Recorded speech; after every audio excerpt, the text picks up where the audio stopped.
Hi friends, I wanted to do a little something special for you, my subscribers, as a thank you. So, for the first time ever, you can be a part of an exclusive live murder, mystery, and makeup episode. Oh yes, this is a brand new story selected just for this event, but you will get to see the whole thing created from the foundation up. You see what I did there? Foundation. But you can engage with me along the way, and there's going to be like some special surprises too. You'll be able to interact with each other and with me live like never before. Plus, you can get your hands on some limited edition merch. There will also be a VIP after party experience. I'm calling it Murder Mystery Makeup Post-Mortem. So after the live event's done, we can hang out, we can talk, maybe tell a little secret or two. I don't know, just hang out with you guys. It'll be a good time. This is a one-night only event that you don't want to miss, and it cannot be seen anywhere else but Moment by Patreon. When is this happening? Well, October 15th, 2024 at 9 p.m. Eastern, 8 p.m. Central, 6 p.m. Pacific. Where? moment.co/MMM. That's moment.co/MMM. Tickets are on sale right now at moment.co/MMM. It's going to be a super fun night, and I can't wait to hang out with you guys and do this live event. I'm a little nervous. I've never done a live murder mystery makeup, so wish me luck. It's going to be good. I hope to see you there. Now, let's get into today's episode of Dark History. Now, I don't know about you, but the second summer is over, I'm pulling out the pumpkins, I'm lighting my candles, and I'm ready to let Halloween just take over. Take me over! You know, when I was going through my closet looking for Halloween costumes for Joan, something fell on my head. I was concussed. Workers' comp. But no, it was my Ouija board. Well, not my Ouija board. And look, I don't know if it's because it's like spooky season or what, but it definitely spooked me. I was like, first of all, where'd you come from? Because I did not buy you. I do not buy a Ouija board. And I'm surrounded by it right now. I mean, yeah, look, it's just a board game, you know. But it is communicating with spirits, allegedly. Which I think we can all agree is a little unusual for a game, huh? It made me wonder, like, who the hell thought of this game? Who thought of this game? And why are we letting kids casually communicate with the dead? Anyone think about that? No? So I got to searching. Turns out there is a long, wild history behind the Ouija board and some of America's most popular board games. And a lot of their stories end in murder. So I had to do an episode on it for you guys. You know, it was just too good. So welcome to the dark history of board games. You guys are so quiet. Wish you can clap.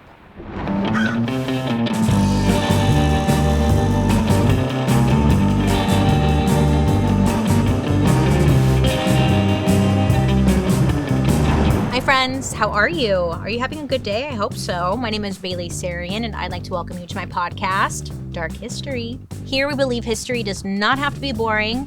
It might be tragic, sometimes it's happy, but either way, it's our dark history. So before we get into it, don't forget to like and subscribe because I come out with that hot, juicy history goss every week.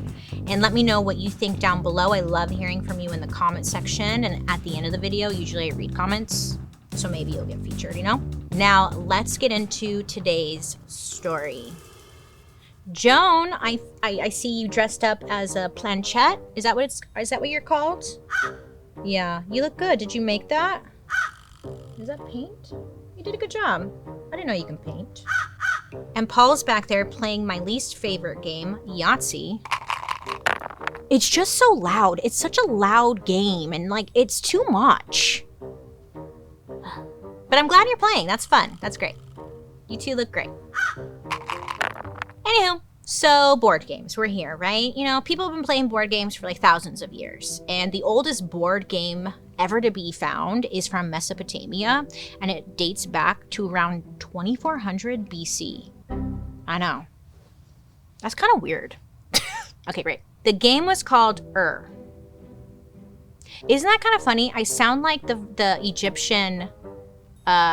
remember they did that voice recording of the Egyptian? They're like, here's what an Egyptian would sound like. And it was like, That's what I sound like. You guys give me nothing. Nothing. Okay, so the game was called and it was played between 2 people on a wooden board with 20 different squares. You would roll some dice and like move your pieces wherever you land. Great. And apparently the game would be able to tell you your future. Like, oh, you'll be milking some sort of animal in the near future. Stuff like that. Or like if you landed on the 10th square, it might mean like you will find a friend or you will become powerful like a lion. Positive, motivational, it sounds like. People, I guess, took this game very seriously, especially the royals. It became so popular in ancient palaces, it was known as the royal game of There are apparently even carvings of it in King Tut's tomb. And scholars believe we actually still play to this day.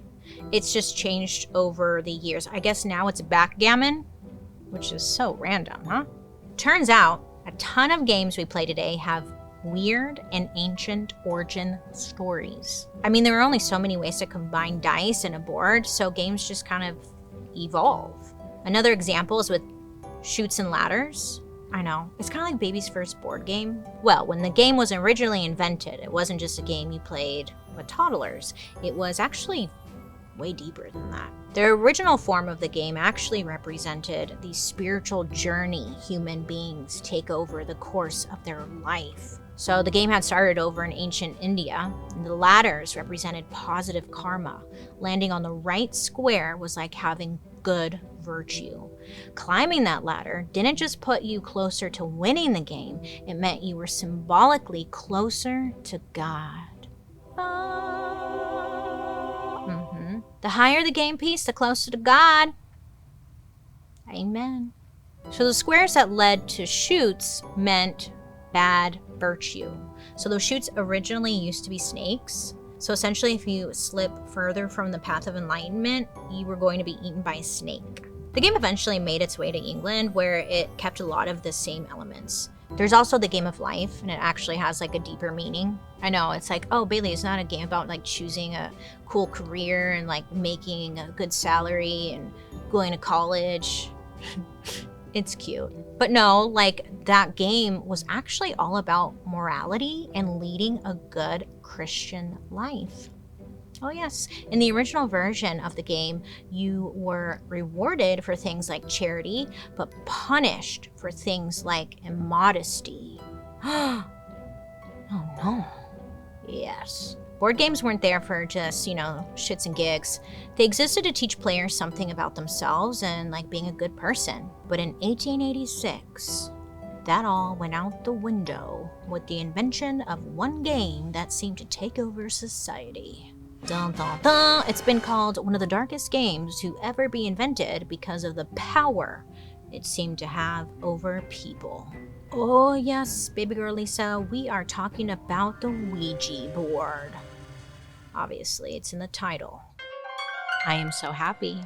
Do you know why I'm so happy? Because it's fall, and you know what that means, flannel and Halloween. Hi, the greatest time of the year.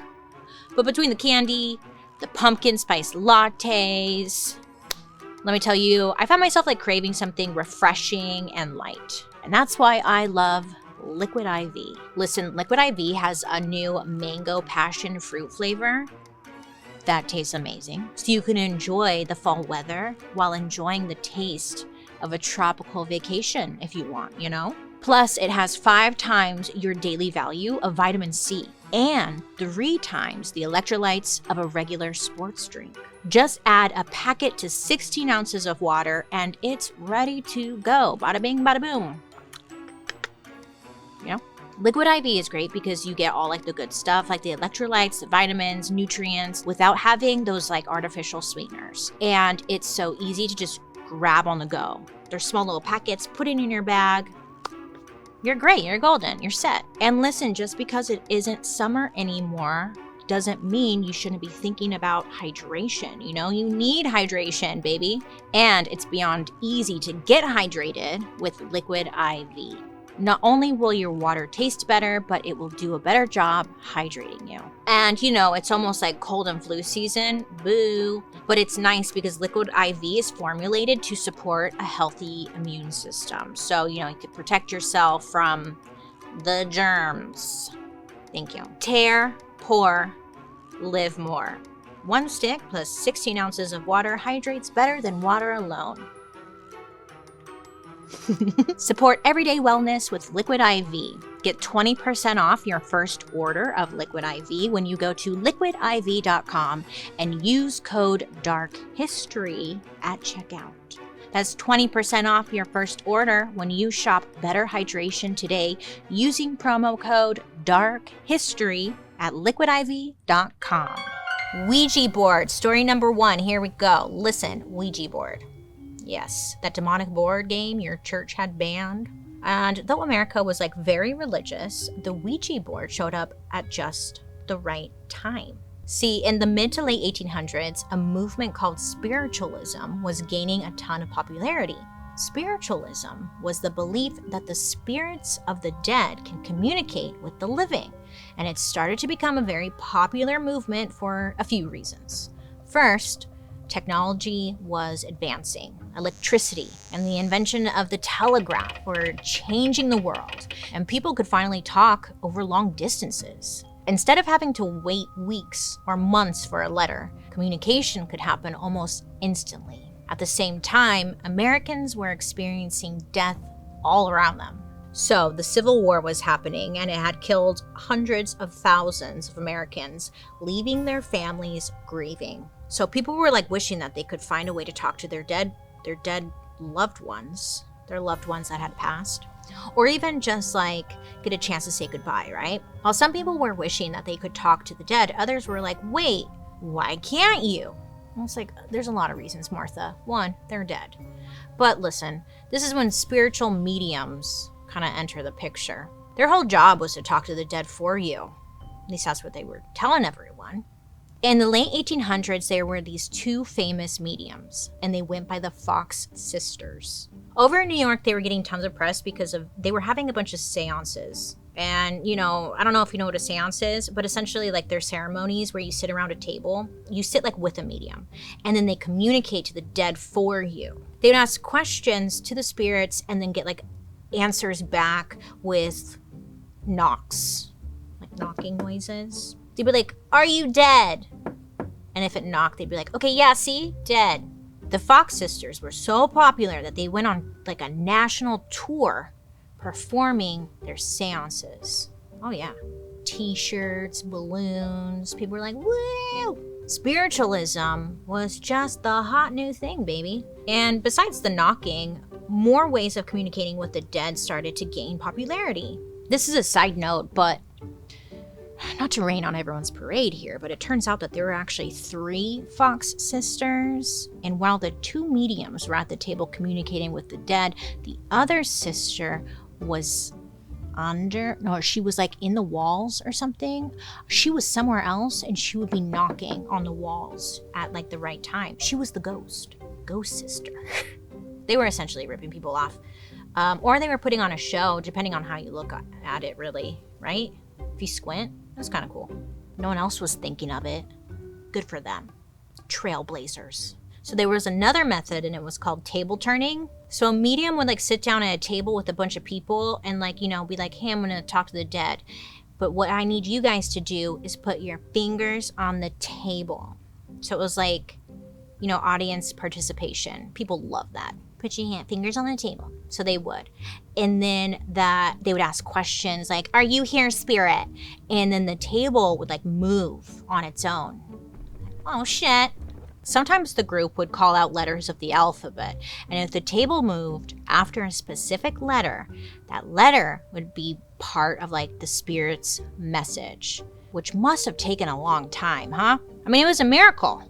Wow. So they were using the table to receive communication from beyond. So mediums at this time would also have spirits write the messages themselves by using the medium's hands I don't know how, but they were doing it. And I guess ghosts were like taking forever to spell out messages like hello over and over again. So they kept trying to find a better way to mark down what the ghosts were saying.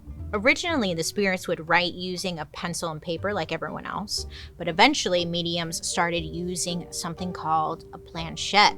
Planchettes are basically small heart-shaped planks. Yes. So they used to be made of wood and like have tiny sets of wheels on the bottom to help the spirits move them across the table. And these planchettes had a pencil placed in the middle of them. So when your hand was moved, you would write out a message with the pencil. Yeah, it's given like protractor and compass. At this time, not everyone could afford to see a spiritualism show live or like have mediums come to their home. So companies, because they gotta make money, we're trying to find a way to like bring spiritualism straight to the consumer. Everyone should get a ghost, you know, make it for all. So they wanted some type of device that would allow people to recreate spiritual medium methods right in the comfort of their own home. And finally, that's where the Ouija board comes in. Summer is over, and honestly, I'm okay with it. Oh yes, it was way too hot. I don't like the heat. I don't belong in the heat. You know, and if I had to go to one more barbecue, I was gonna lose my mind. I love a hot dog. I mean, do I? No, I don't. But like, you know, I did it because I'm a team player. You know, I'm ready to welcome all of the delicious, tasty fall food. Okay?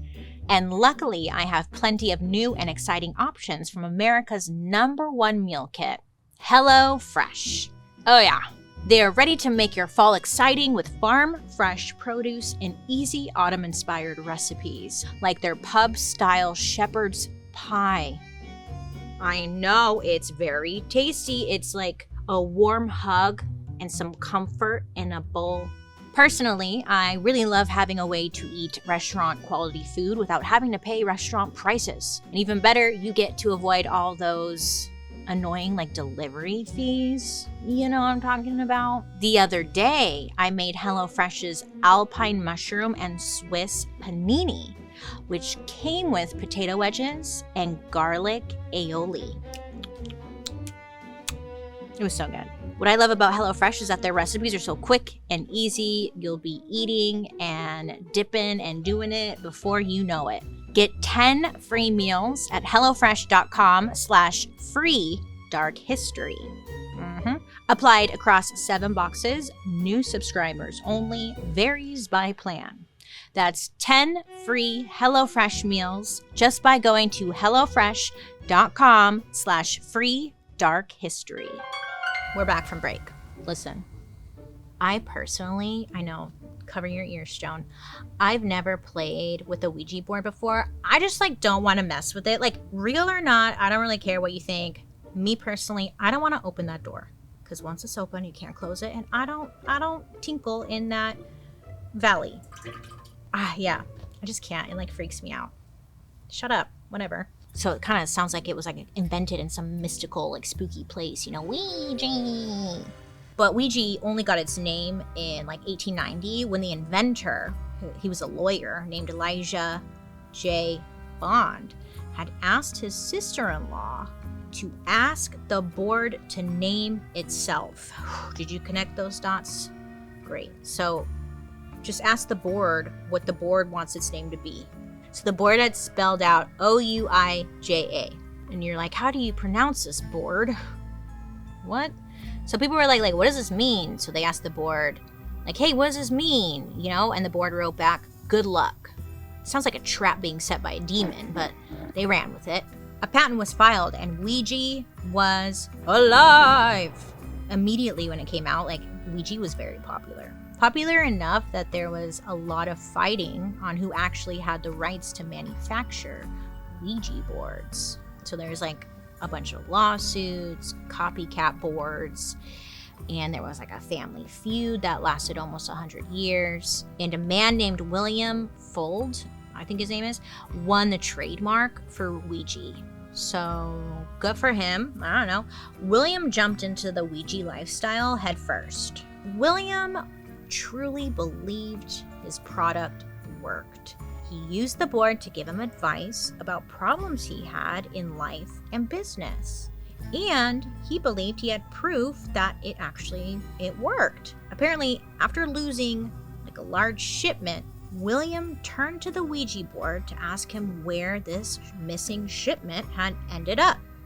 And allegedly, the board led him directly to the missing shipment, which was in Ohio. Now, we don't know how he knew where in Ohio or what, but he was very excited about it, and I guess he found it. Another message from the board told him to prepare for big business. So William built a new factory in order to handle all the new orders that this Ouija had promised him. But little did he know that the board was setting him up for tragedy. So in 1927, William went to inspect part of his new factory, and while he was there, he was leaning on a support railing, and I guess it didn't hold, and he just fell backwards, right? He fell down 3 stories, landing right on the ground. He broke his arm, his leg, 5 ribs, and had a concussion. He was taken to the hospital, but it was clear he wasn't going to make it. Now, William, I guess, had held on long enough to say goodbye to, his kids or whatever, but out. But before he was out, he actually had one dying wish. Sorry, I jumped. He made his children promise to never, ever sell the rights to the Ouija board. And then, after he made that promise, he died. Yeah, I guess one of his, broken ribs had pierced his heart, which sounds brutal, but R.I.P. I guess his kids didn't really believe in the game like he did, and in 1966, one of his sons sold the business to Parker Brothers. And kind of suspicious, but he the son didn't sell it on any old day. He sold it on February 24th, which was the anniversary of his father's death. Ouch. Was that on purpose? Okay, kind of weird. Ouija ended up in the hands of Hasbro after they bought Parker Brothers in 1991, and Hasbro still sells the boards to this day. Actually, they even recently released the AI-powered Ouija board. I was curious, so I looked it up. It's so dumb. You go online and you type your question into the chat for Ouija to answer. So essentially, you're just chatting with a robot. It's giving Smarter Child, honestly. But okay. There are actually a lot of crimes that are tied to the Ouija board, the game, the spirits, or whatever. There was one woman who claimed a Ouija board told her to murder her father. There was even this one time where a whole jury had used a Ouija board to contact the murder victims, to get some answers or whatever. And this actually caused a whole mistrial, which is kind of wild that they did that, but they did that. And then there was one case in particular that had me shooketh to the core. And that's the murder of Clothilde Marchand. Clothilde was an artist, and her husband, his name was Henry, he was also an artist. And in the late 1920s, Clothilde, Henry, and their 5 children moved from France to Buffalo, New York. There, Henry and 3 of his kids all started working for a local museum. So Henry worked for the museum doing wax modeling and dioramas. Henry specifically worked on dioramas that showed Native American culture, but he was from France, so, he had some learning to do. So to get more familiar with the local plant and animal life, he would visit local reservations. Henry would work closely with the Seneca people who helped his studies and his artwork.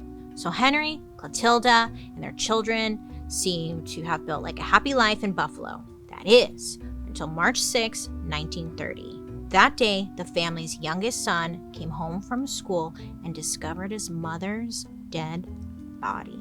So Clothilde was found on the first floor landing, covered in blood. Her son ran to get his father and siblings from the museum, and originally everyone assumed Clothilde just had a terrible accident. It looked like she had fallen down the stairs to her death. But when the medical examiner came, he knew this was no accident. There were signs of a struggle.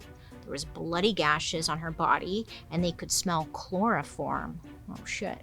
So they turned to the most obvious suspect first, the husband. So Henry is questioned by police, and it comes out that Henry was having an affair. Gasparilla. Are we shocked? No. I mean, it turns out like this perfect little marriage that everyone thought they had, it wasn't perfect at all. Henry had been using any alone time on the reservation to pursue a Seneca woman. Her name was Lila Jimerson. Lila and Henry, they met when he asked her to be one of his models. I guess for like the wax modeling he did for the museum. So people were like bombarding Henry with questions about this affair. Like, how could you do this? What were you thinking? Why Lila, you know? And Henry had an explanation for all of it. He's like, look, I slept with Lila because it was the only way I could get her to pose nude. He tried to make it seem like he only did this because he cared about his job. He's like, no, you know, to make an accurate diorama, I had to have sex with her.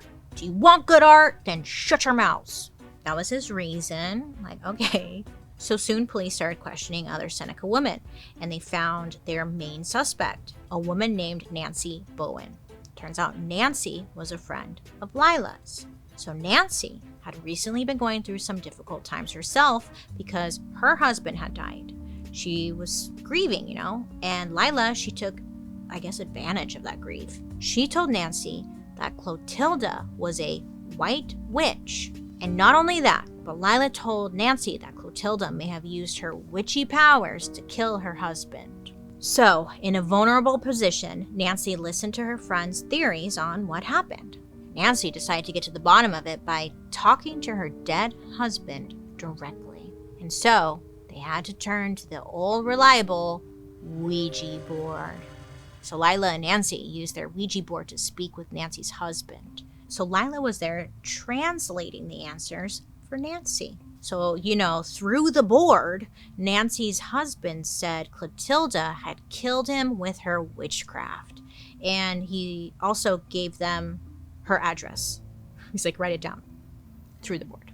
According to Lila, Nancy's husband was stuck in purgatory until his death was properly avenged. So, you know, once they fixed the situation or whatever, he would be able to move on to the afterlife. So once they finished with the Ouija, Nancy was ready to get revenge on the witch who murdered her husband. So Lila, being the helpful friend that she is, she took Nancy off of the reservation. So while Lila went and distracted Henry at the museum, Nancy headed to Clothilde. And Lila even gave Nancy chloroform to help with the murder. So when Nancy arrived, she confronted Clothilde. And she's like, oh my God, you're a witch, you know? And she's like, And she hit her on the head with a hammer and then choked her. It's a little much. And she choked her until Clothilde was dead. Now, according to a New York Times article from the 1930s called Murder Incited by Jealous Model, even with all this evidence, the murder was technically difficult to prove. Both Lila and Nancy ended up being charged. The prosecution had no evidence that Lila had convinced Nancy to murder Clothilde.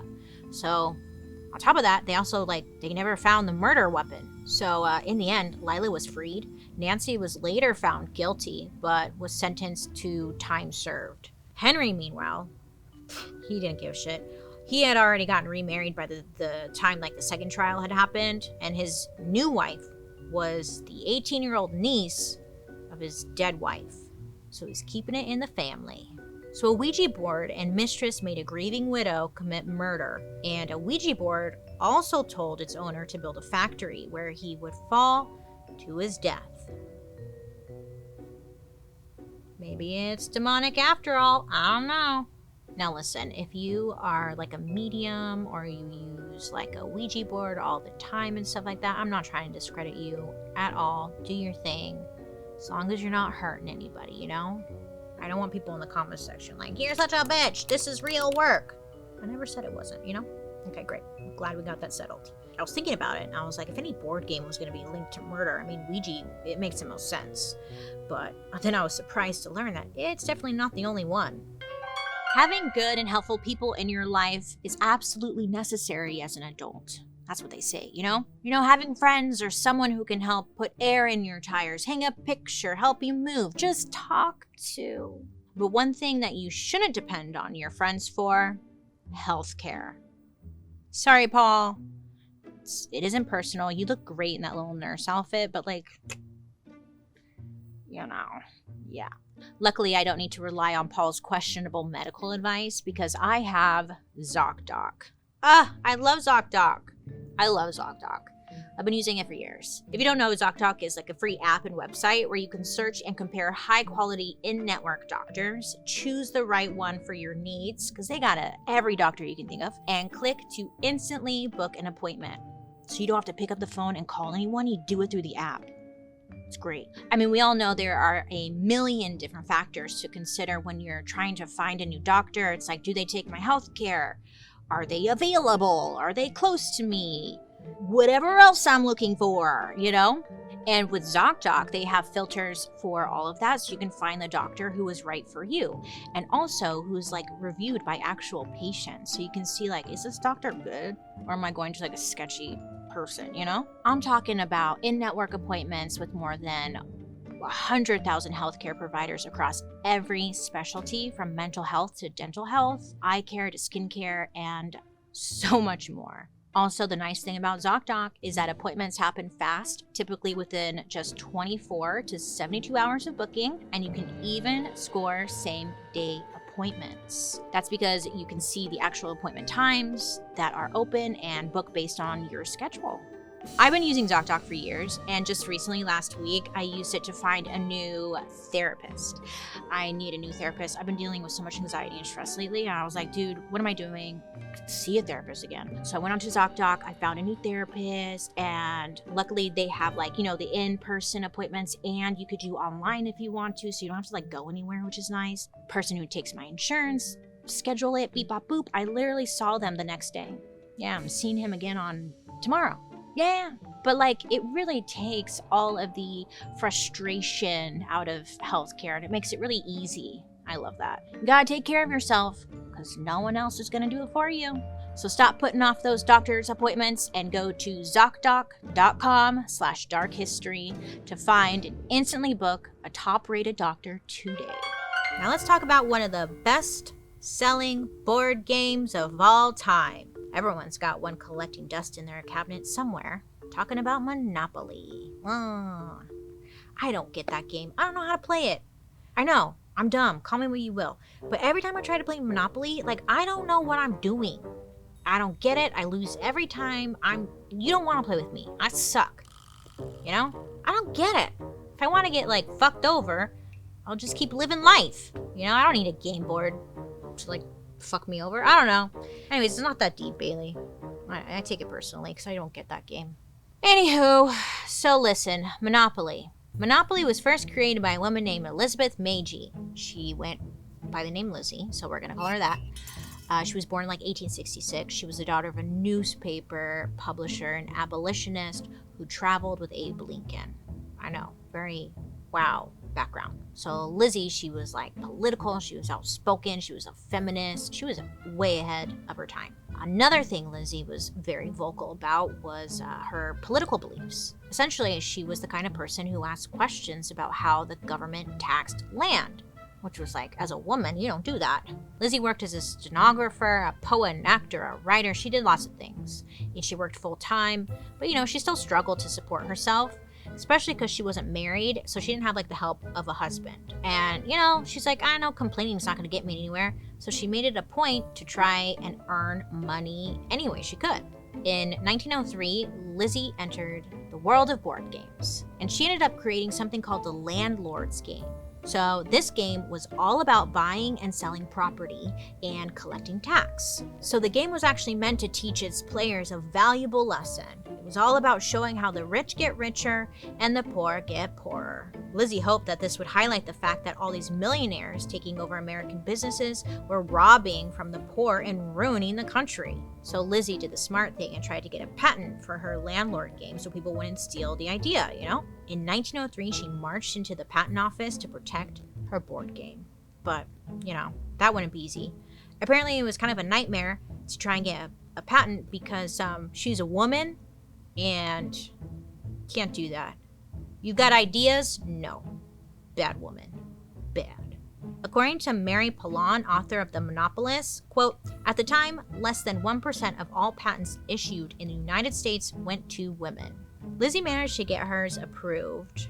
eventually. I guess she had used her initials to sneak the application through. And they just assumed, oh, that's a man's initials. That's funny. She's like, yeah, whatever. You know, despite this, Lizzie still struggled to get by. So the landlord game is making its way around. Okay, people, it's like if you know, you know.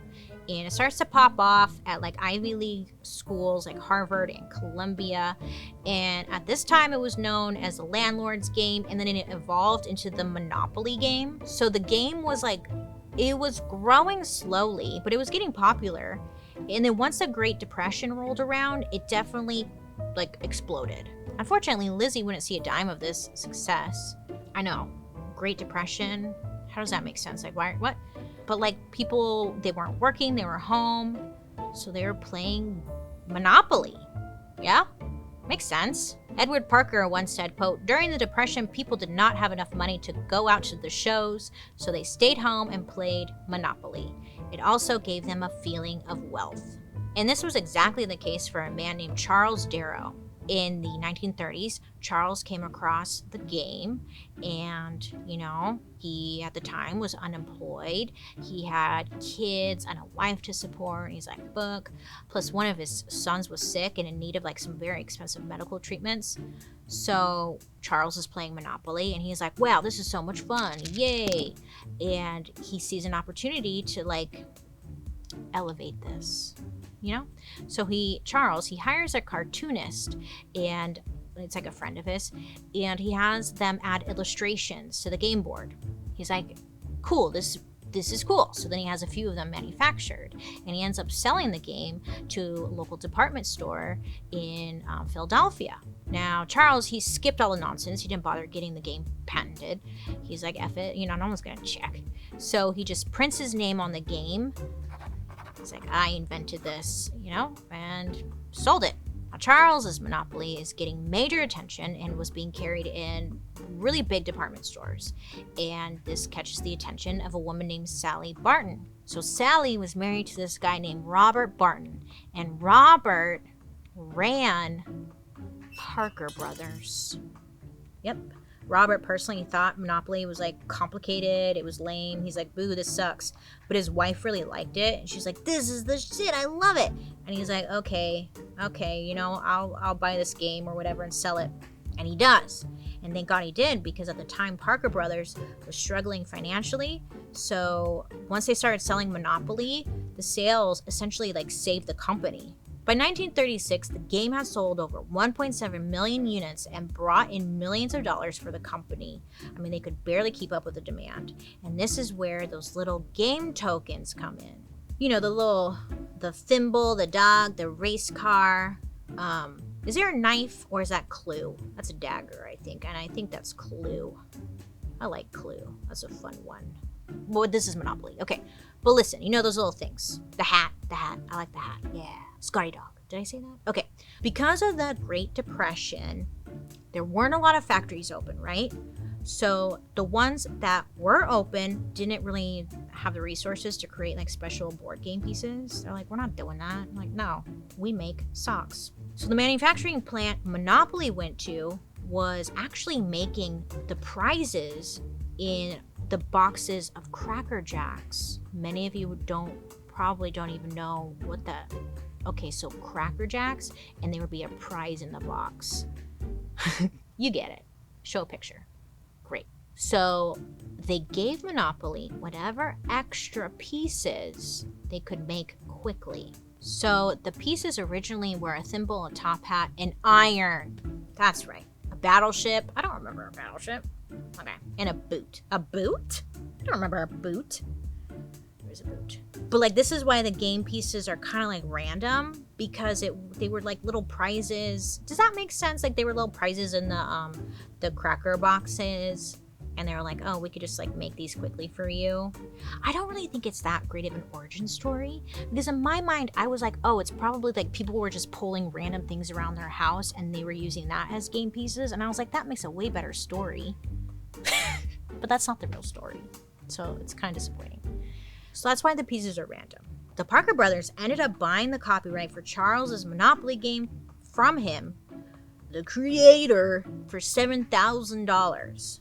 Now, in today's money, it'd be like $161,000. And Charles would also get residuals for future sales of the game. So every time someone bought a board game, he'd get a small cut.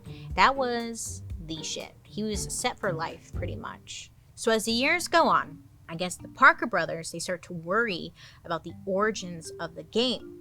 So there's a lot of letters back and forth between Charles and the head of Parker brothers. So eventually it comes out that Charles was actually not the person who created Monopoly. So Parker Brothers is like, oh no, this is gonna ruin the tour. So the company was like, shit, we gotta like avoid a PR nightmare here, and we gotta do something about it. So they decided to send George Parker, which was like one of the founders of the Parker Brothers, down to meet Lizzie. They somehow got Lizzie, they found her, whatever. So they meet her face to face. George wanted to buy the patent to her landlord game just to cover the company's bases. So Lizzie thought she was going to get an apology over the whole like Monopoly mix-up and maybe even like, I don't know, get money or something, right? But the Parker brothers seem to have a plan of their own. So the company offers Lizzie $500 for the patent to Monopoly and makes her a verbal promise to develop 2 other board game ideas that she had. Now Lizzie's like, wow, awesome, I believe you. So she had no idea that, you know, she really just got ripped off. Oh man. Yeah, you just want to trust people and then they screw you over. And then you're like, this is why contracts were invented. Shit. Learn every time. So the Parker brothers, like, they never developed Lizzie's other board games. Meanwhile, Charles went on to collect millions of dollars. Lizzie, unfortunately, never got the recognition she deserved. She's the one who created this game that we all literally have.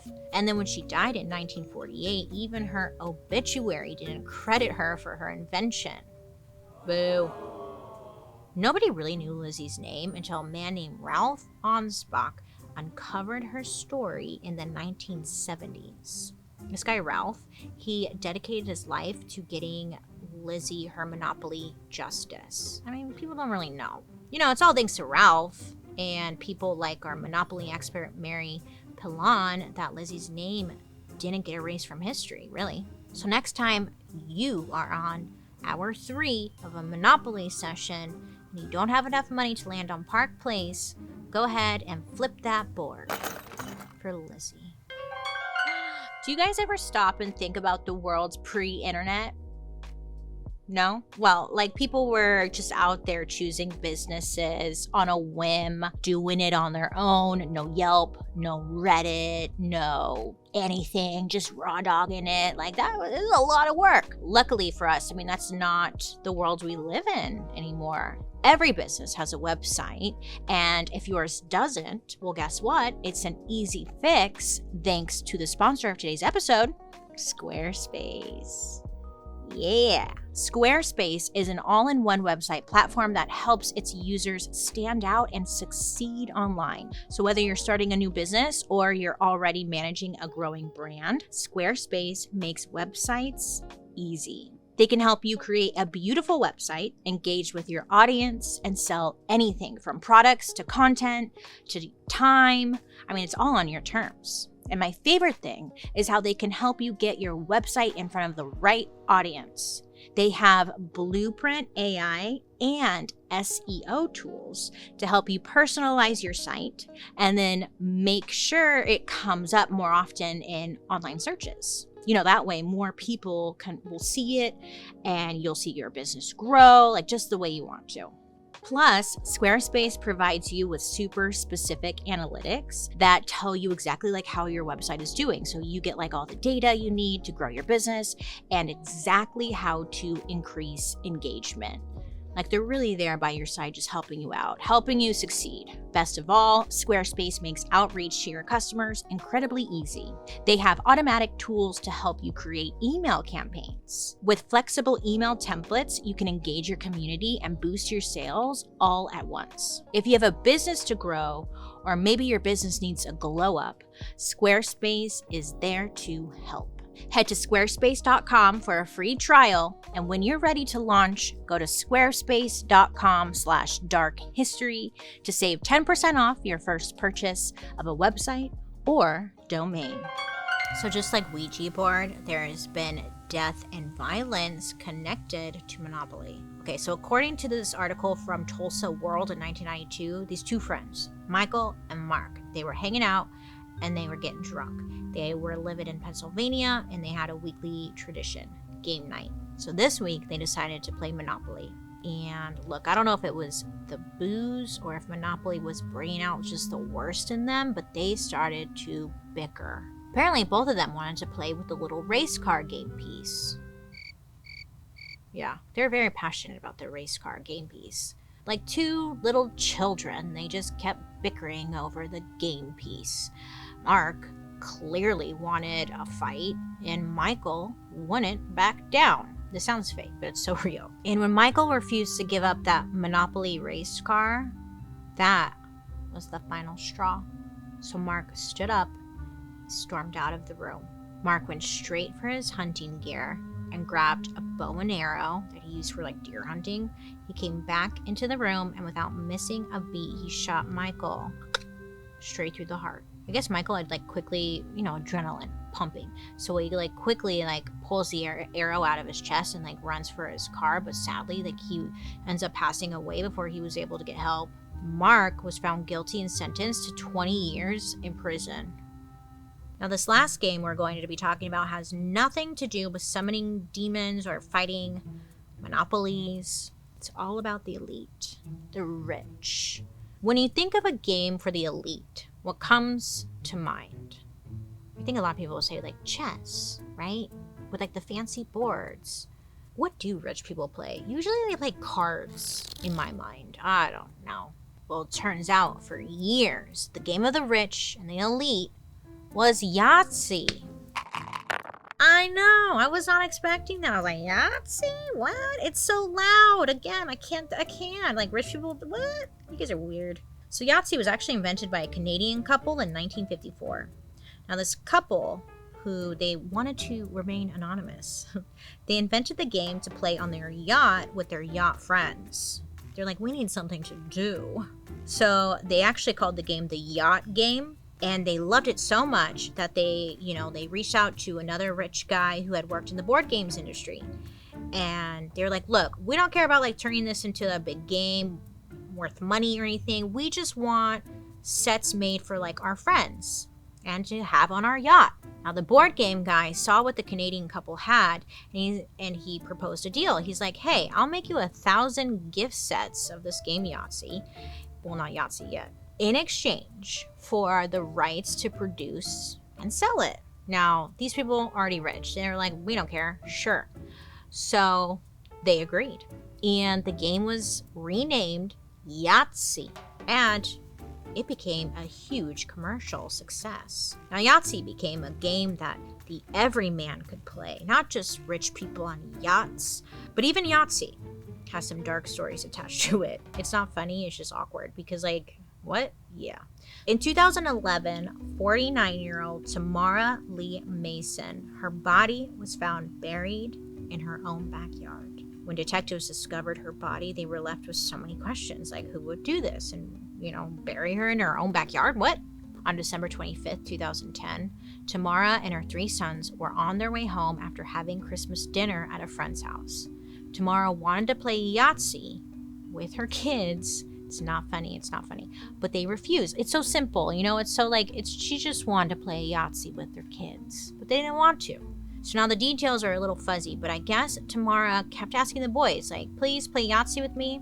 I don't know what she was saying, but like they kept saying no. So she asked again, and this seemed to like make her youngest son, his name was Jacob, he like snapped. He was like, you fucking ask about Yahtzee one more fucking time, So Jacob attacked her in the living room by putting a plastic bag over his mom's head and he fastened like a belt around her neck. Now apparently her other 2 sons, they just kind of stood around watching and didn't do anything. So they ended up leaving her body in the house for the night. I mean, it was Christmas. What else were they going to do? And in the morning, the brothers first tried to drive the body to a friend's house where they had planned to burn it, but they changed their minds and brought the body back home. They then put their mother's body in the shed outside, and they were living in Minnesota, so they knew I don't know if they knew, they don't seem that bright, But like, because it's cold in Minnesota, it prevented the body from decomposing and smelling. And, you know, they couldn't bury her in the ground because it was frozen solid. So they just like put her in the shed. On December 27th, they decided to report her missing to cover, you know, their ass. So weirdly, in their cover story, they actually mentioned Yahtzee. They said that she wanted to play, and when they refused, that she stormed out on Christmas night, and they hadn't seen her since. So months later, when temperatures finally warmed up, the boys could finally dig a hole in the backyard to bury her body in. So I guess they ended up bragging about this whole thing to a friend. Not great, but great, because this friend went to the police, told them everything. Now Jacob was convicted of murder, while the other two were convicted as accessories. All because a dice game invented on a yacht went wrong. I mean, the game didn't go wrong. She just didn't want to play. I mean, no one wanted to play. No one wants to play Yahtzee. You know, like, board games have an interesting legacy. Human beings have invented and played them for thousands of years. And at the same time, Google almost any board game that you love and then the word murder, and you're likely to get a result. Says a lot about us, huh? If you think about it, games really bring out the best and worst sides of us. I mean, they're fun, strategic, but people are so competitive and take it so seriously, and you're like, chill, it's a game. Jeez, I can't stand those types. Sorry. Because I know one of you out there is like, rude.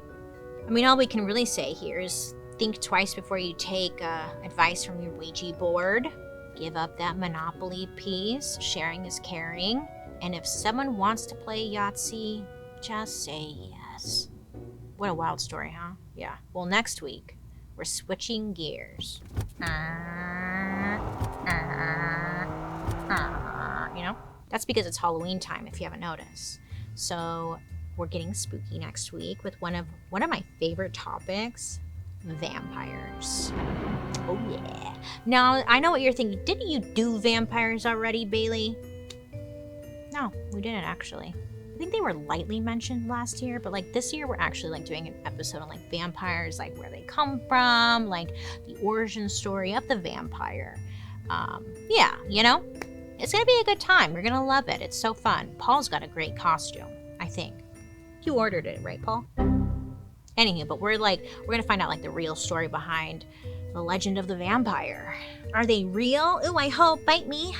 Yay. Some of us have that vampire fetish. By some of us, I mean me. And so next week we're gonna be talking about vampires, about real life zombies. It's nuts. Mail order brides from France, a hot steamy lesbian vampire novel that really inspired the birth of Bram Stoker's Dracula. I must say, you should definitely join us next week for our dark history of vampires. Yes, that'll be great. I can't wait to see you there. Well, thank you for hanging out with me today. Did you know you can join me over on my YouTube where you can actually watch these episodes on Thursday after the podcast airs? And if you're watching me now, and while you're there, you can also catch my murder mystery makeup. And don't forget to subscribe because I'm here for you each week with new content. Well, I'd love to hear you guys' thoughts on today's story, so make sure to leave a comment down below. Let me know what's your favorite game piece with Monopoly. On Monopoly? With Monopoly. What's your favorite game piece? I like the dagger. Yeah, there is no dagger, but I like to play Clue, is what I'm saying. Anyways, let me read some of your guys' comments that you've left me in the past, huh? Well, on previous episodes. Oh, Nora619 left us a comment on our Disney Part 2 episode saying, if the Grimm brothers were alive today, I'd say someone check their internet history because their imaginations are pretty dark. Yeah, you know, they were pretty damn dark, especially for their time, right? Like, super dark. Do you watch my murder mystery makeup? Did you watch the Cannibal Cop episode? Anyways, on the Cannibal Cop episode, I mentioned these like really dark fetish websites, you know, where people kind of tell stories just like the brothers Grimm brothers, whatever their name is. So I feel like they would be on those sites, is what I'm getting at. Yeah, I could see that. They were unique, huh? JH-UM1do. That's quite the username. left me a comment saying, oh no, Caps, why are you yelling? Yes, Bailey. P.S. I named my miniature sausage dog after you. Loving the origin story vibe. Can't wait for a bath to listen to it when I get home from London. Ooh, you're so fancy. She's in London. She's busy. I can't.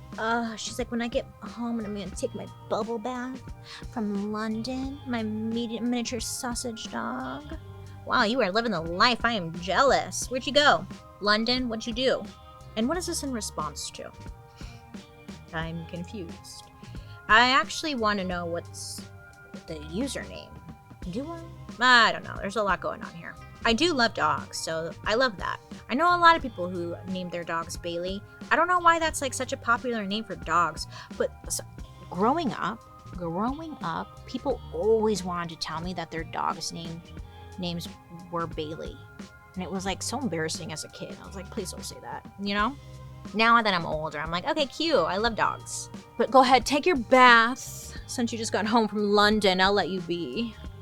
Thank you for your comment. Peyton Cutting 5141 left us an episode suggestion saying you should do a dark history on Bonnie and Clyde. I always thought it was wild how the townspeople tore the possessions clothes off of them when they were brought into town after the shooting. Peyton, I like where your head is at. I don't know why I didn't think about this. Everyone knows at least the name Bonnie and Clyde, but do we really know the story? At least I really don't, do I? I kind of know it. I only know the story because of Faye Dunaway. Iconic, right? So good. I'll look into it though. That's a good recommendation. Thank you. Well, thank you guys so much for watching. I appreciate you for engaging. Keep on commenting because maybe I'll butcher your name or on here. You'll be featured. I don't know. And hey, if you don't know, Dark History is an Audio Boom original. A special thank you to our expert, Mary Pilon, author of The Monopolists, Obsession, Fury, and the Scandal Behind the World's Favorite Board Game. And I'm your host, Bailey Sarian. I hope you have a good day. You make good choices. Be safe out there. Don't get mad. Just kick their ass at the board game. Okay, I'll be talking to you later. Next week, actually. Vampires, okay? Bye!